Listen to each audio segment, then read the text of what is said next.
And I always tell people, I can't draw, I can't sing, I can't play, guitar, but I can make an elegant glass of wine that I really do think that people, when they open it, they enjoy, and they enjoy it with company.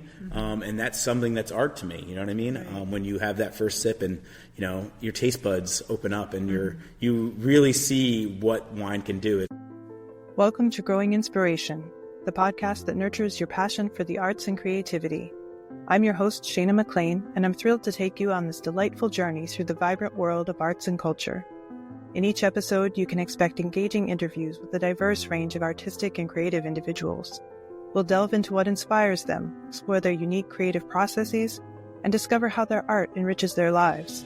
Together, we'll uncover the beauty of literature, the performing arts, the visual arts, food, wine, and spirits, and the inspiration gained through travel. Whether you're a connoisseur or just beginning your exploration, our conversations will inspire you to deepen your understanding and appreciation of the arts. So get ready to discover new perspectives, spark your creativity, and join a community of fellow art lovers. Today's guest is Dustin Miner, the winemaker at family-owned Nokesville Winery in Nokesville, Virginia. What began as a hobby interest for Dustin has become a passion and a family business that has won awards such as the Silver Medal in the Virginia Governor's Cup for his 2022 Norton.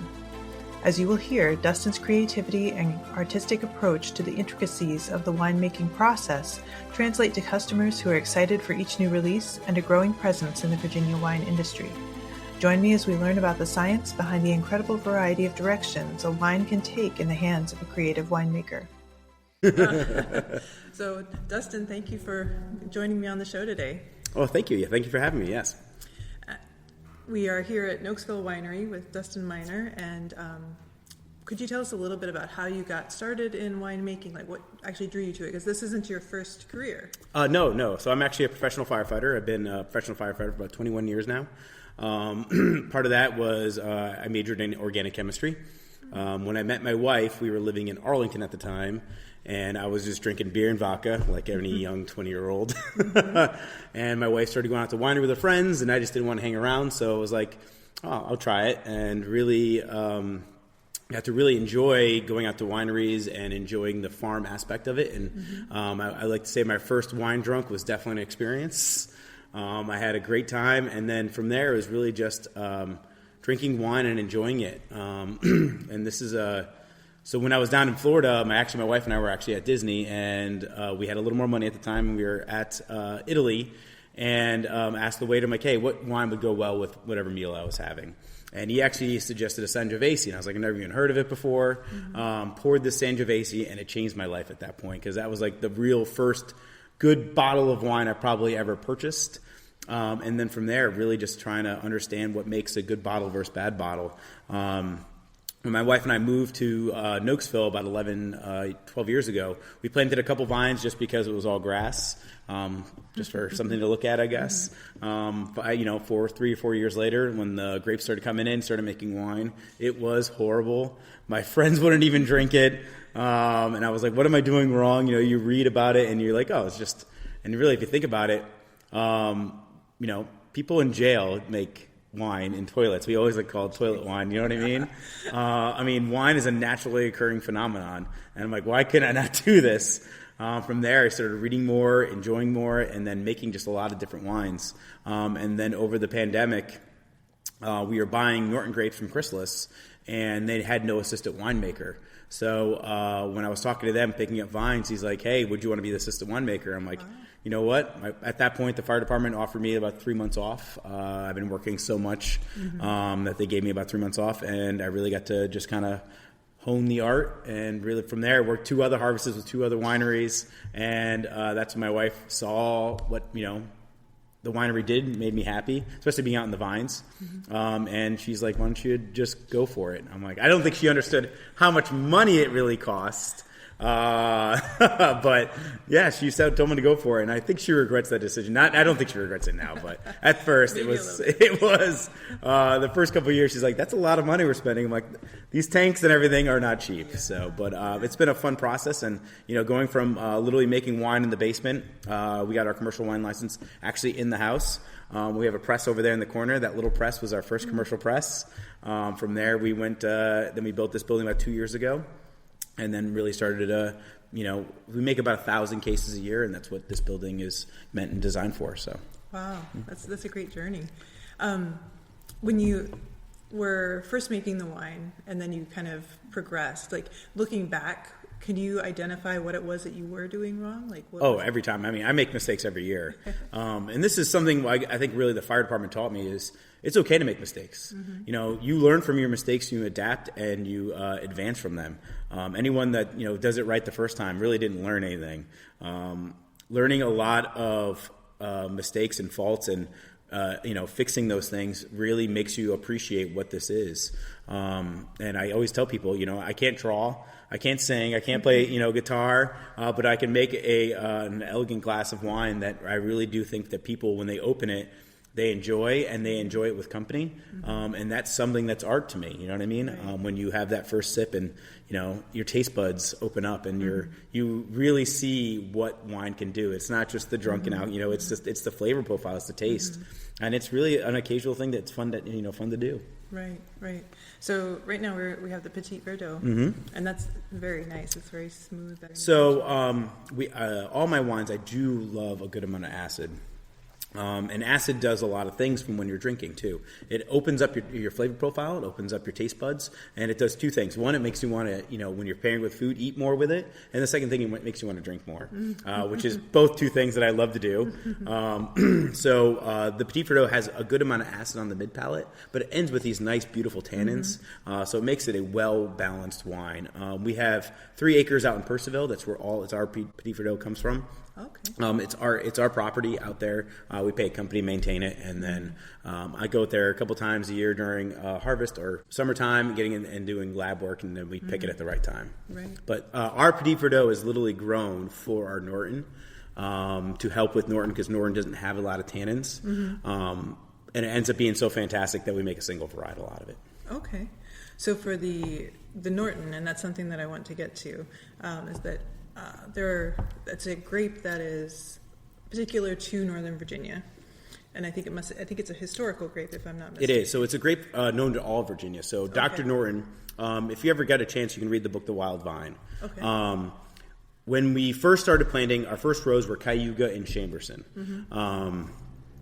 and because they grow pretty well here, and I was able to get my hands on them. The Cayuga actually comes from Connecticut, where I'm from. Okay. A good family friend, actually an ex-girlfriend's father, owns a winery, vineyard up there. And I was up there visiting, and I brought some cutlings down and planted those. The Chamberson we got from a local vineyard around here, and planted it, and obviously planted well. We only have 1 row of Chamberson. After planting it, that's when I really got into Norton, and I just never wanted to plant more, so now I just plant more Norton. But when I was buying it from Chrysalis, that's when you really learned about the history of Norton. And we're going to get into some science here. So a vine is self-pollinating.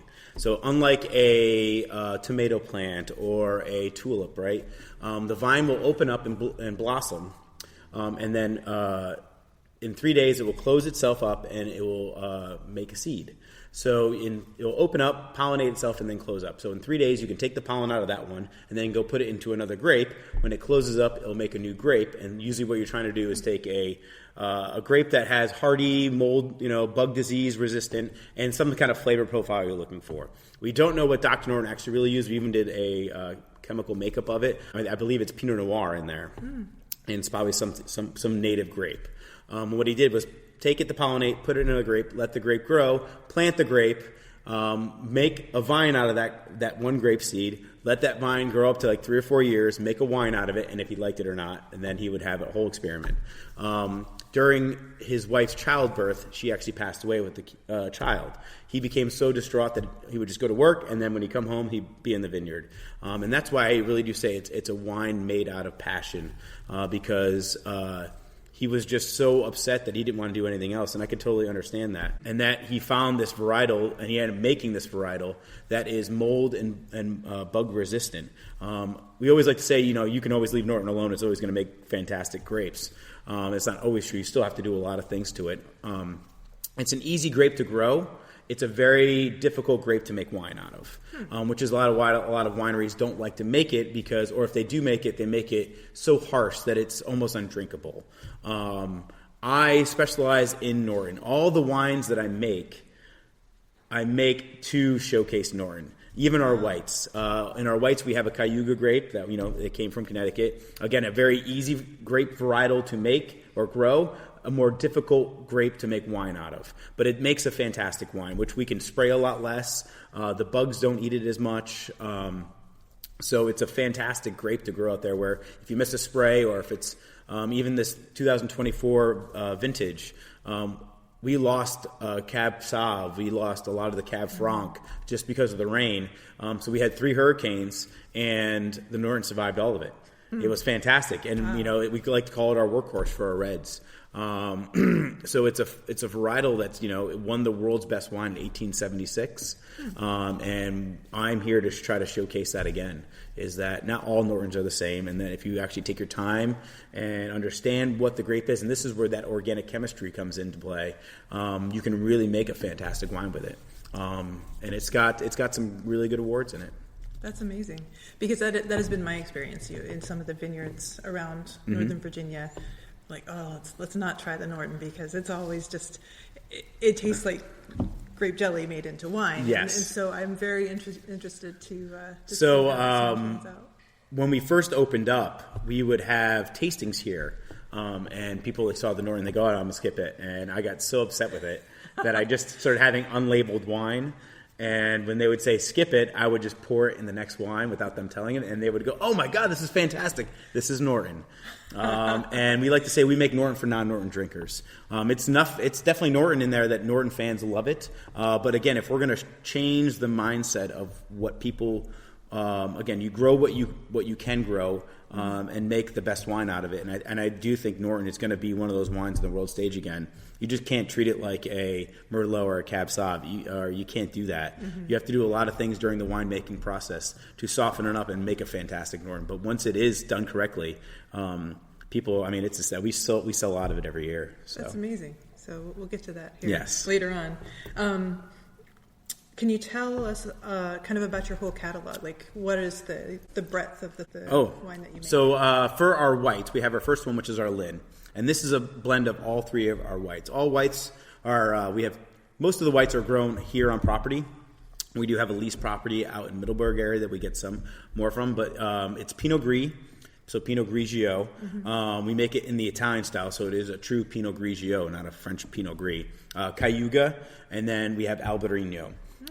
It is 3 wines together, and then it is 1.5% residual sugar. This one's actually 2% residual sugar. Our new one's going to be about 1.5.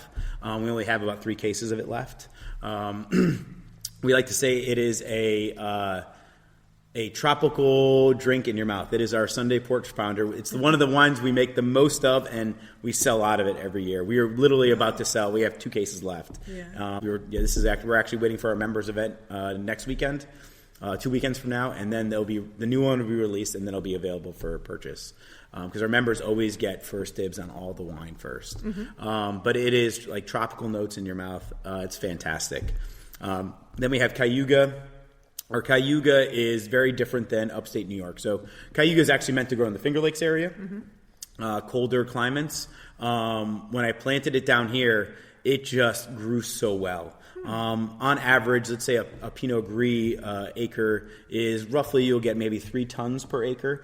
Cayuga, you're looking almost 5 to 6 tons per acre, double what you're getting. And again, it's less spraying. The bugs, it's hardy enough where it's going to survive and do fantastic. And up north, they don't have the growing season that we do in Virginia. So usually their bud break is, May time frame, mid-May, end of May, and they have their first cold snap usually in September, October, where our bud break is usually end of March, early April, and we won't, there's times I'm mowing in December, so we can have a very long growing season. And our Cayuga usually about end of March, early April, it will bud break, and then we usually pick it early August. So it has a very long growing season. We can actually get it up to the right numbers. We like to call, so your sugar, your content, your pH, your malic, your total acidity. And then we pick it usually early. It's one of our first things that we pick. And it makes it just a tropical, very acidic. It's like what I like to say is a Riesling, a German Riesling meets a Sauvignon Blanc, because it has that Sauvignon Blanc tartness. Again, it's one of those people like, I don't want the Cayuga. It's very sweet. I go, That's if you go to New York, it's sweet. Here, we actually get it completely dry, and I think just because of our climate here and our soil and the heat, that it stresses it and it gets all these tropical notes. That's great. Yeah. And then we also grow Pinot Gris on the property. I've always loved Pinot Grigio. It's one of those very acidic, green apple, lemony notes of wines. I think it's a very underrated wine. Mm-hmm. I think when people say, hey, I love Chardonnay, I go, well, there's something wrong with you. There's no buttery Chardonnays, no buttery whites here. And I appreciate all types of wines. It's just, I want something when you drink it, it opens up your palate. It makes you think, it makes you want to either drink more or eat more, and that's what we're really trying. I love the acid in it. And then we have the Albarino as our last one that that's part of our 2 acres out in Middleburg area. We have a couple rows here, but they were just test rows. I ended up planting more Pinot Gris instead.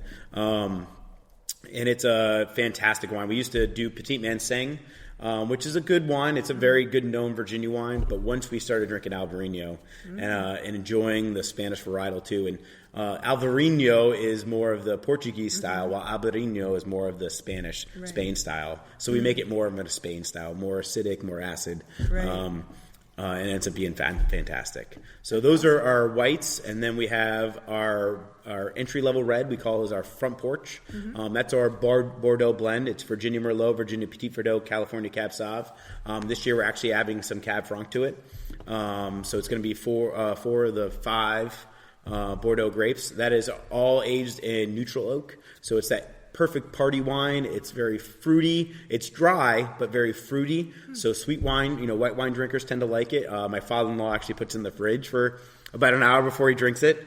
As long as you're drinking the wine, I don't mind. Just don't put ice cubes in it. And then it's a beautiful. You don't have to pair it with anything. Just open it up, enjoy. And then from there, we make a Sangiovese. We actually have one row of Sangiovese still here that actually goes into one of our other wines, into our campfire. But most of the Sangiovese we get now is from California. So that's the only thing that we're actually really getting from California. We're supposed to be getting Cab Sauv from Virginia this year, but because of the hurricane, we lost it. So we got some Cab Sauv from California again. So we have Sangiovese, and then we have our campfire, which is our more heavy blend. That is where I get full range of how I want to make that wine. It's a very bold wine. It's got Norton Heavy, 55%. It's got Petit Verdot, Tannat, Merlot in there. That one's aged both in French and Hungarian oak. So you get the caramel notes from the French oak, and then you get the coffee notes at the end from the Hungarian oak. And even the Petit Verdot, most of the bolder wines, we age both in French and Hungarian oak. So it does half and half. And then from there we have our Norton, which is fantastic. We got silver in the Governor's Cup for that. It's got 94 points USA Wine Competitions and double gold San Francisco. And then we have our Tannat and our Petit Verdot. Wow, that's amazing. And that you've gotten those awards when you really haven't been doing this for very long. Yes. When we actually got the silver in the Governor's Cup, everyone started going, the other wineries that I work closely with, they obviously saw what we were doing and the passion. And when these other wineries started hearing of us, they're like, who is this guy? And then we just kind of really blew up. I think once people in the industry really started stopping by, and everyone in the industry loves to try other people's wine, right? Mm-hmm. Our wine members, they're called the Ville Club. Most of them are actually industry people. Really? We opened up at midnight, and we were sold out by noon the next day. That's amazing. Yes. So most of them actually just were industry people that had been drinking the wine.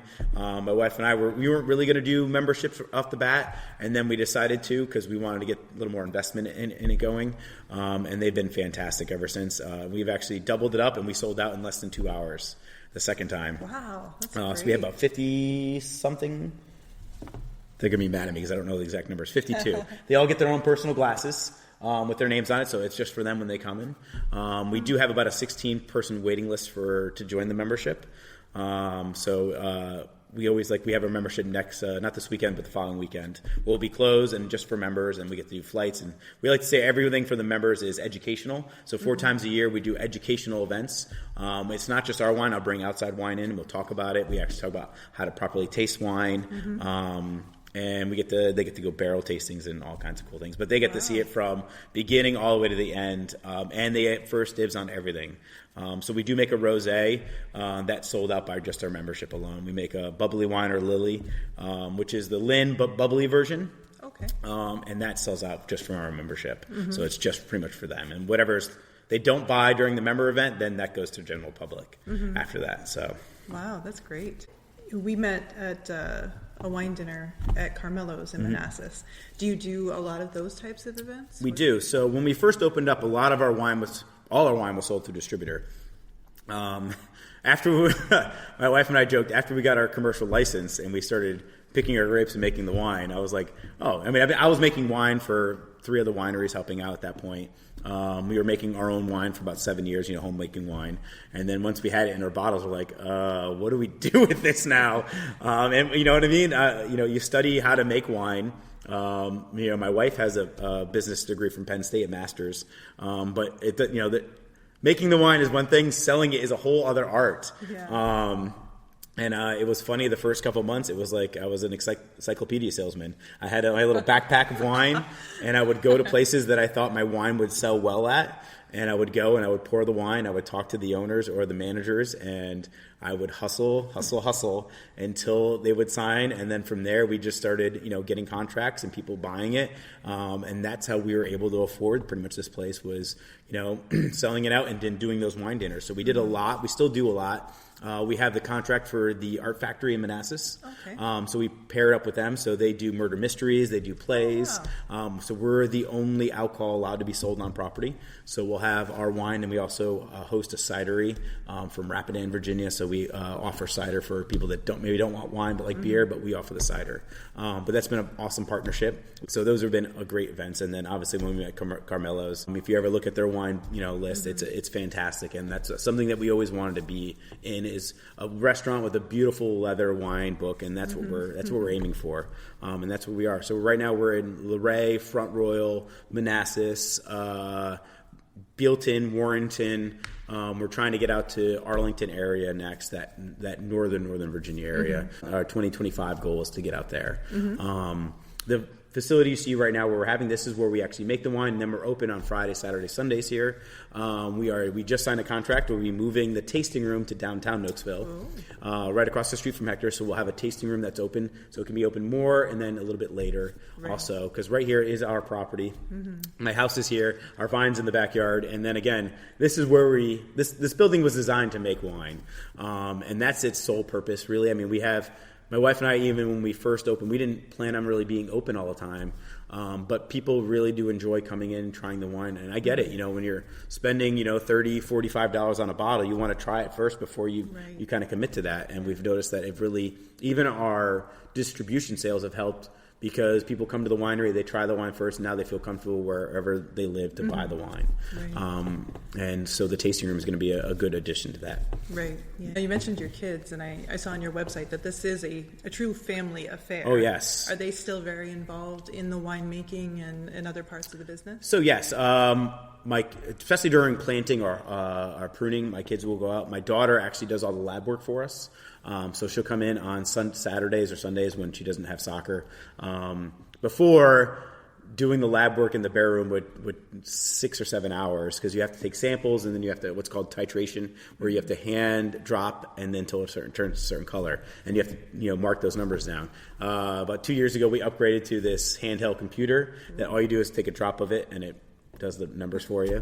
So she's very happy that we spent the couple $1,000s for that computer. So we still have a lot of money invested in lab equipment, but she doesn't. Now she goes in there and she's usually done about 2 or 3 hours. But they always help with bottling, labeling. Because we're living in Nokesville, Brentsville is still an agricultural school, so they get actually excused absences for anything that has to do with the farm. Oh, wow. From digging holes. Both my kids play high-end soccer. My daughter was actually in Spain 2 years ago, and my son was with us at that point. So she was with the team. My son was with us. My wife we actually booked a couple wineries. You have to meet the owners. She set up this whole little trail thing. And one of the wineries we were at, they had probably like 20 adults out there, and they had a cool little thing where they had the same wine, one in French oak, one in American oak. And they had to see if people could tell the difference. And obviously in Europe, my kids, They do try wine. I mean, I would let them drink it. I have nothing against it, especially when it's fermenting. My daughter loves when it's about halfway through fermentation, so it's about 12 to 13 bricks, so it's still sweet. She'll go right up to the tank and take a glass of that. It's the only time she really does like it. But during this little event, they had a smell and taste of wine to see if it was French or American oak. And they asked my son if he would try. He wanted to do it. He goes, "Oh, of course." So my son smelt it right off the bat. He goes, "Oh, that's American oak," right? And half these 20 people got it wrong. And they're like, "How is this little 12-year-old kid?" So my son was the one that has to clean the barrel. So after we empty the wine out of the barrels, you have to rinse it, and then you have to smell the barrel to see if it's still good. So he has to stick his nose in the barrel every time, and we have, 30, 40 barrels, right? So he's sticking his nose in there, and he's smelling it, and you can smell the difference between French and Hungarian, or French and American oak. So that American oak is more evergreen, pine-ish, while that French oak is more caramel. And he knew it right off the bat, right from the smell, and everyone was amazing. I'm like, this is what he does. This is how he makes his money right here. Yeah. So, but they work events. So actually in the Commonwealth of Virginia, it's actually a pretty neat law where if it's part of a farm, and obviously you're producing alcohol, my daughter can actually sell, even though she's only 16, she can actually still sell wine, long as it's not open. She can't pour it, but she could sell bottles. Even my 13-year-old son can do it.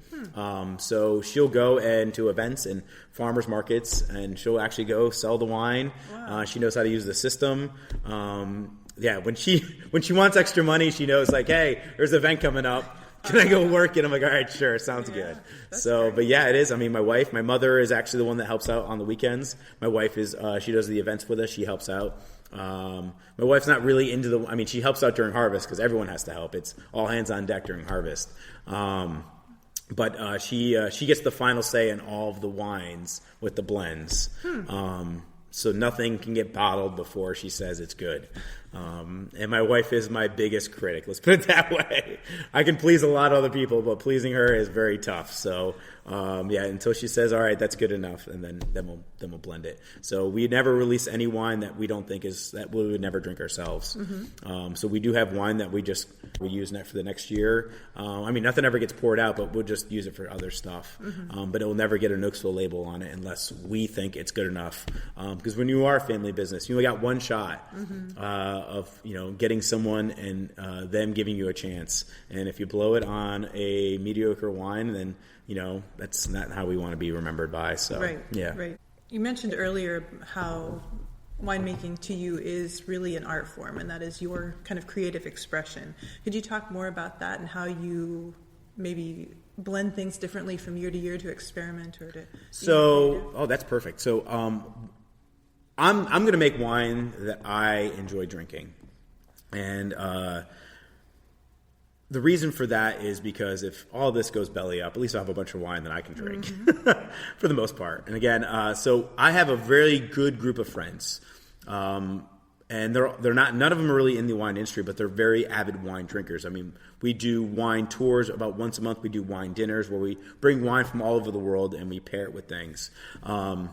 And they're the ones that really pushed me into starting my own winery. When we were doing these wine dinners, I was just bringing wine that I was making, and we were putting in the lineup in these blind wine tastings, and my wine was winning. And I always like to say I got free marketing out of it, because I would put a wine in there and go, hey, how much would you think you'd pay for this? Or what do you like, what do you don't like about this wine? And really, I got to see what other people's palates were. And we always rate each wine every month. And you're looking at, if I'm able to make all 12 events, that's 12 different wines that, it could be anywhere from 10 to 12 wines per month that we're doing, that we're rating. And I get to see what 20 people are like or dislike about those wines. And when I drink them, I get to go, hey, I know how, when I go wine tasting and I have a glass of wine, my wife hates it because I'm dissecting that wine. The first thing I'm saying is, do I like it or not? And what's in this wine? And why do I like it or not? And then from there it goes, would this sell? Like, are they selling it for $60? Is this a $60 bottle? Or really, is this a $30 bottle? But they probably overpaid for the fruits. They're trying to get their money. Yeah. You know what I mean? And the wine industry is very weird. It's pretentious in a way where someone puts, hey, this bottle's a $100 bottle. I'm like, it's only worth what someone's willing to pay for it. It's like art, and that's another thing. It's like art. You know what I mean? I might be able to draw something on a napkin. No one's going to pay anything for it because I can't draw it. But maybe, you know what I mean? Yeah. It's something, Picasso, right? It's someone's the only one worth to pay for it. And when I'm looking at that glass, I go, no one's, just because you say it's worth $100, right? The consumer should know better than that. Right. And this is what our Ville Club that we really preach to them is, understanding your palate and understanding that when you go to a restaurant and buy a $100 bottle, that this is what you should expect out of it. So when I was really making those wines, I was really, hey, our campfire, right? I wanted a full body red wine that's you pair with beef, pork, something that's going to open up that palate. And that's what we're aiming for. And really, the bottle of wine before I bottle it, that wine is visioned for 3 years ago, all the way back to the field. And the perfect example is our Pinot Gris. We like more acid in that Pinot Gris to make it more Pinot Grigio. So we add more urea, we add a lot more things in the field to bring that pH up. So that, it takes time to do that. So we're doing that 3 years in advance before we're even picking. And then that way, if I have a vision of what a bottle should taste like, right, I'm making small corrections in the field, or even big corrections maybe in the field to fix it, where by the time it's fruit, right, now by the time I bring it, then I'm only making small corrections in the winery. And if you're doing that, then you have a vision of where you're going. We never get fruit show up to us and go, hey, what do I want to do this? No, that fruit has already been decided where it's going to go and how it's going to be made. Another perfect example is our Merlot. So we get Merlot. I'm not a real big fan of Merlot. I think it's a great blending wine. Merlot on its own is a typical just plain wine to me, right? But it's a great blending wine. It softens up wines, but it doesn't really add any bad flavors to wine. So I think it's a fantastic blending wine. And you'll never see Nokesville Merlot, Nokesville Cap Sauv. We like to do a lot of different things. But we have Merlot, and we get it from Charlottesville. And I work with the grow out there, and we actually let the Merlot hang a lot longer than anyone else lets it hang. And the idea is that we're actually raising the pH, so we're dropping the acid on it, raising the pH. So when we pick that Merlot, it's about 3.8 pH, 3.9 pH, which is very high pH, which means it's not acidic at all. And the reason for that is because it gets blended in our Norton, which is a very low pH. So we're growing that Norton or that Merlot specifically, again, for Norton. So we're never going to make a single variety. When I pick it, he thinks I'm crazy. But I got to remember, my Norton comes in at 3.3. So when I blend that 3.9, it brings it to 3.5, which then is the perfect acid for Norton. So everything is picked or grown a certain way to help, again, that vision of where I want that wine to be. And knowing that the chemistry of it, right, is where that art comes in. Knowing that, hey, Norton doesn't have tannins, or hey, the Tannat, another great example. So if you ever have our Tannat, it is very bold. The first couple Tannats I ever bottled, it was just regular Tannat, and it took about 2 years in bottle to finally mellow out a little bit to where the tannins. So what we ended up doing was halfway through fermentation, because the tannins come from the skins and the seeds. So halfway through fermentation, we actually take them off, skins and seeds, so about 11 bricks, and then we finish it in tank. And that allows it to soften up beforehand. So the Tannat for 2023 was the first time we did that, and we sold 30 cases in not even 2 months. I actually had to take it off the tasting menu because it went crazy. I was like, whoa, I need this to slow down here a little bit. So knowing the chemical makeup and the chemistry of it, right, really does help to have that vision of where you want to go.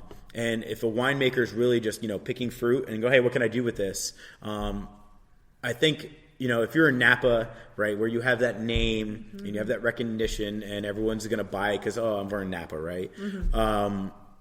When you're in Virginia, and yes, we've been around for a while, right? But a lot of people are really seeing what Virginia wine can really be. And there's a big group of our winemakers. I know you were at Seth's at LaGrange. That we are really passionate about showcasing what Virginia can actually do, and when I hate it when people say, "Oh, you guys are up and coming." No, we've been here for 30 years, and this is me on my soapbox. But like 20 years ago, Virginia took this turn where these wineries wanted to just make more money, and they made it very mediocre wine because they knew if they built this facility and this venue and had this beautiful view, consumers would just drink the wine and not really appreciate what's in the glass. And this is what we're trying to do, is showcase, again, I want Norton to win the world's best wine again, and I want it to be at Nokesville, Norton. Yeah. And this is our passion, where we're going for, is, that not all Virginia wines are the same. And I get it, what they're doing, that's fine. It's a very different marketing. When you come to Nokesville Winery, you taste all the wine. You usually buy bottles and then you leave, and then you come back and buy more, or any place. We're not a party facility here. People don't come here and hang out all day. Not that I would discourage it in any way, but it's not. We're talking about family winemaking here. It's a very Italian style winery, where you come in, you try the wine, you like it, and you leave, and you buy, and you come back for more, hopefully. And that's the kind of vision that we're kind of going, even with the tasting room, in a way, is, getting people to go, hey, all right, we're going to give you a shot, and then we're going to try it. Now we sell through, I think we're selling, 50 or 46 states, I think we're selling, and we ship to. So people come in from all over. That's the best thing of being right outside of D.C. Cherry blossoms are coming, so we know it's going to be a little more busy. People are willing to come out here and try it. And then from there, we hopefully have clients for life. So that's our really vision, where we kind of want to go with this now. Yeah. So. And you used a term a few minutes ago about bricks. Could you explain to our listeners what that means? So bricks is the scientific version of level of sugar. Okay. So this is, now we're getting some real science here. This is the stuff that I love. So how to make wine, right? You are converting the sugar into alcohol. Well, when you do that, it's three things are really happening. So you get the sugar level till you want, and then you have a measure of that sugar, which is called bricks. So if I want to make a very alcoholic wine, let's say a 16% wine, right? I need that sugar level to be really, really high. We're talking about like 26 bricks to 30 bricks, right? But if you want it to be, our whites tend to be around 11 to 12.5%. Again, you want to showcase that fruit. That's where we're happy with our whites. And our reds were anywhere from 12% to 14%. That's our happy zone. So we pick our grapes depending on the level of bricks, one thing, and then the other thing is pH, and then a total acidity. So when you're picking the grapes at a certain sugar content, then you have to use specific yeast, because if you have a lot of sugar, yeast are just like any human being in a way, right?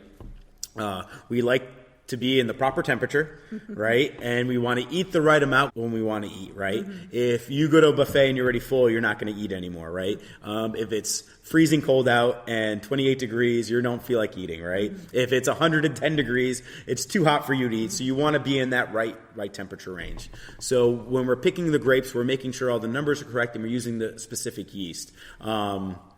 There's catalogs and catalogs of yeast. We are not a natural winemaking facility. In Virginia, there's just so many variables. We can have 4 seasons in one day, compared to Napa, where it's always that perfect 65, 70 degrees.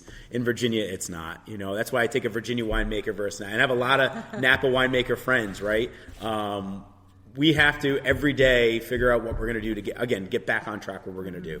I use commercial yeast because sometimes the fruit doesn't come in the best. Or, hey, there's other, especially when you're using native fruit or vinifera, like certain vinifera like Merlots, but are hybrid grapes. You want to use a yeast that will help the characteristics of it, and gets, again, back to the organic chemistry. So we use yeast strains that are meant for certain temperatures and certain sugar levels. Okay. So when it gets to the sugar, when we pick it, right, we'll either crush and stem it, we'll press it right off. There's a lot of different things we can do. And then we add that yeast to it. And once the yeast start eating the sugar, it does 3 things. 1, it makes the alcohol, which is what we want, right? 2, it makes CO2. This is how champagne's actually made. So they leave some yeast in the bottle. The yeast leave the leftover sugar, which then creates natural CO2, which then makes the bubbly of the wine. The third thing, it creates heat. So all our wines, and this is something that I learned at Chrysalis, and then obviously making small batches, we use temperature probes in all our fermenting. Our whites get all fermented in tanks, which have chiller systems. Even our reds, which come in big T-bins, after we crush and destem it, they have temperature probes, and they have these things called warthogs, where a food-grade coolant goes through them and chills them down. So the wine stays at the temperature that I want. Again, we're keeping the yeast happy, and we can do a lot of things with that yeast. So, example, our Sangiovese. Our Sangiovese doesn't ripen enough, again, because we're in Virginia, and it's a lot of different things with Sangiovese. If it's too hot, it doesn't like it. So the first batch of Sangiovese I ever made, and that's from our fruit, it was actually midnight. I just finished up at my other winery that I was working at, so I was working my harvest. After you crush the stem and press it off, you have to take the skins and you have to go out to the field, and we have a compost bin. So you have to dump the skins, you have to clean the vat, and then you start the next wine. Well, it was midnight, coming to almost 12:30. I was exhausted, and our Tannat just finished. So I was like, oh, now I have to load this up in the tractor. And this is when I was in the house. You had to lug it upstairs, load up the tractor, bring it back. I was like, I'm not doing that. I'm just going to age the Sangiovese on Tannat skins. And what we used was a rosé yeast. So, again, this is where the science comes in here. So we crushed and stemmed the Sangiovese. We put it with the Tannat skins. We used a rosé yeast, which is a lower temperature yeast. So that rosé yeast is anywhere from 58 degrees to about 70 degrees it's happy at, so 62. So we left the temperature of the yeast at 62, which a normal fermentation is anywhere from 5 to 7 days. This was 21 days on skins, and actually pulled all the tannins, all the color out of it. When we had an Italian winemaker over, he was pouring his Chianti. I poured that Sangiovese right next to it. We did a blind tasting, and everyone thought my Sangiovese was his Chianti. Wow. So that's where you can actually manipulate a lot of, especially during fermentations, you can do a lot of things to that wine to make it where you want to be, again, to get that vision. So yes, it was more out of laziness that one night, but there was a plan in place what to do with that wine, because I knew Sangiovese didn't have color and didn't have tannins. Tannat has plenty of color and plenty of tannins. So it's a little cheap, but that's what makes a Virginia winemaker pretty good. Wow, that's amazing that there are that many variables that you can tweak. Oh yes, to create this difference. Temperatures, yeast strains. I always say it's like chicken. You can bake a chicken, you can fry a chicken, you can grill a chicken, you can barbecue a chicken. There's 1,000 different ways to make chicken, right? You and I could take the same grapes from the same field at the same time, and we'd make totally different wines. And me and other winemakers do that, especially some of the wines that are the grapes that we get from other regions, Charlottesville, where we don't grow, so we get it with other wineries, and we like to see, hey, let's before it goes into blend, we'll come over, I'll try theirs, I'm like, hey, what'd you do on this one? Yeah. Oh, this is what I did. I like that. I'm going to do that next year. Oh, no, that. So it's a fun thing to see how wine progresses, because again, it's just like a chef. You know what I mean? There's so many different ways to make that wine that make it the Nokesville, the Dustin Miner way of making it. And you can, when you start drinking a lot of wines, I can travel a lot because they have contract winemakers.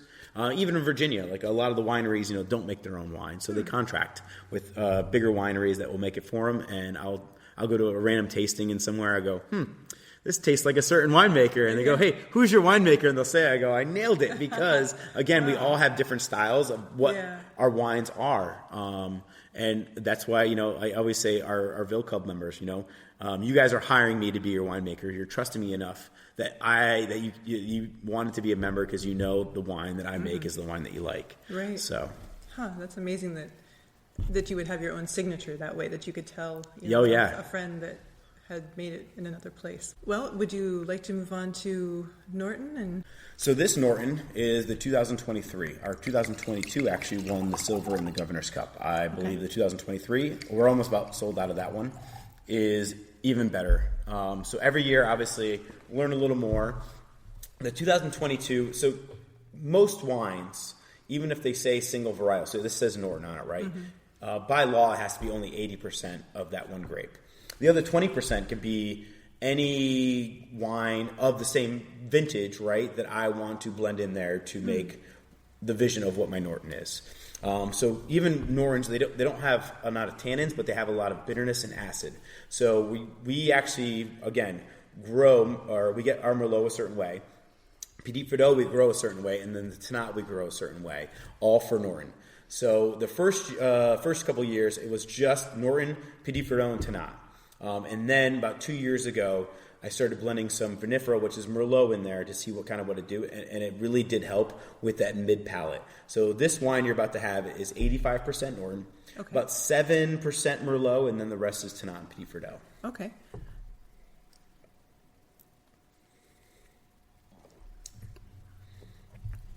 That's very different from other ones I've had. Yes. I'll give you that. So it is not jammy. I mean, you get a little bit of that sense of Norton in there, but the Merlot really does soften it up Right. To where that jammy notes or that what some people like to say foxy notes, and then mid-palate kind of goes away. Right. This is aged both in French and Hungarian oak, so you're still getting that caramel notes and that little coffee at the end. It is full-bodied. The tannins are front to back, and we like to say it's a complete wine where when you sip it, it just doesn't die at the end. It's not like you're running a marathon and then 100 feet from the finish line, you're just like, I'm done. Yeah. No, it continues. It wants to keep going. Right, that is a very long finish. Yes. It does get a little bit more tannic at the back, like you said, Yep. at the end. And this is not even released yet, so we're still selling our 2022. This was bottled in July timeframe. It was bottled. We had a Norton event here, so we wanted to have an extra Norton for that. It got some great reviews so far. It did really well in the Homestead competition. We lost to the winner that ended up winning it, our Terra wine. Jason, he's a fantastic winemaker, did some great stuff. But yeah, I mean, to be a 2023, to make it all the way to that way and lose to Jason. But it's still, I mean, it's a very young wine. This is going to soften up every year. But with the acid on it and the pH, this wine can last 50, 60 years. That's, I'll hand it to you. That's amazing. Thank you. I will now count myself among people who will drink Norton, because that's very, very different from the other ones. It's very, yes, and that's what we prize ourselves with. Again, it's a wine that it grows fantastic. It's just you can't treat it like a Merlot Cab Sauv. You have to treat it differently, and we do a specific thing. We actually make it in a Pinot Noir style, which means we lightly press it. We try to get none of the bitterness from the seeds. We don't leave any, so it's called the rake is what the actual grapes are connected to. We don't leave any of that, so we crush and stem all of it. We don't do a lot of punch downs, which is where you actually break the cap up to let out that CO2. So compared to our Merlot, or even the Cab Franc that we got, right, that doesn't have enough tannins, so you're trying to beat up the grape a lot more to pull those tannins and color out. With Norton, it's fine on its own, so we just try to lightly do that to break up the cap, so give it soft, and then we try to take it off seeds as soon as possible to give it that softer flavor. Wow, that's great. So do you have events coming up or things that you're looking forward to this year that you're kind of planning for? So 2024 was a very difficult harvest. We had very little rain up front, and then we had the hurricanes, and then obviously getting the grapes, making the wine out of it. We're seeing a lot of stuff now that's in the barrel. Like we just finished up bottling all our whites. Now we'll be working on the reds a little bit. But we're seeing a lot of, again, things that we did during harvest because of the chemistry. Hey, we knew what kind of grapes we were getting, and we had to do a lot more things during harvest. And again, it's theory. If you do this, it should equal this. But it takes time to see the difference. So now that it's been these wines have been in barrel, it's a couple months now.